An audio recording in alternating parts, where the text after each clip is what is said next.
അധികം ആളുകളും അവരുടെ സ്മോക്കിംഗ് സ്റ്റാർട്ട് ചെയ്തിട്ടുണ്ടാവാം വളരെ സ്ട്രെസ്ഫുൾ ആയിട്ടുള്ള ഒരു സമയത്ത് ഇത് ട്രൈ ചെയ്തുകൊണ്ടായിരിക്കും. കാരണം ഈ സമയത്ത് സംഭവിക്കുക എന്താണെന്ന് വെച്ചാൽ ഈ സിഗരറ്റിലുള്ള നിക്കോട്ടിൻ കണ്ടൻറ്റ് ബ്ലഡ് വഴി ഡയറക്റ്റ്ലി തലച്ചോറിലെത്തിയിട്ട് അവിടെ ഡോപ്പമൈൻ റിലീസ് ചെയ്യും. ഡോപ്പമൈൻ എന്ന് പറഞ്ഞു കഴിഞ്ഞാൽ ഹാപ്പി ഹോർമോൺസ്. സോ ഈ ഡോപ്പമൈൻ ഡയറക്റ്റ്ലി റിലീസ് ആവുന്നതോട് കൂടിയിട്ട് പെട്ടെന്ന് അവരുടെ സ്ട്രെസ് റിലീവ് ആവുകയാണ്. സോ അവരുടെ ബോഡി എന്ത് ചെയ്യണം, ഇതിന് അഡാപ്റ്റ് ആവണം. അതായത് ഇനി സിഗരറ്റ് വലിച്ചു കഴിഞ്ഞാലേ എൻ്റെ ടെൻഷൻ മാറുള്ളൂ എന്ന് ബോഡി തെറ്റിദ്ധരിക്കുകയാണ്.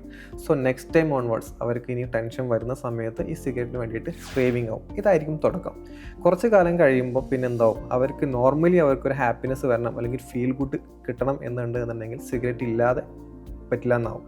അപ്പോൾ നോർമൽ ടൈമിലും അവർ സിഗരറ്റ് വലിക്കാൻ തുടങ്ങും. അങ്ങനെ അവരൊരു ക്രോണിക് സ്മോക്കറായിട്ട് മാറുകയാണ്.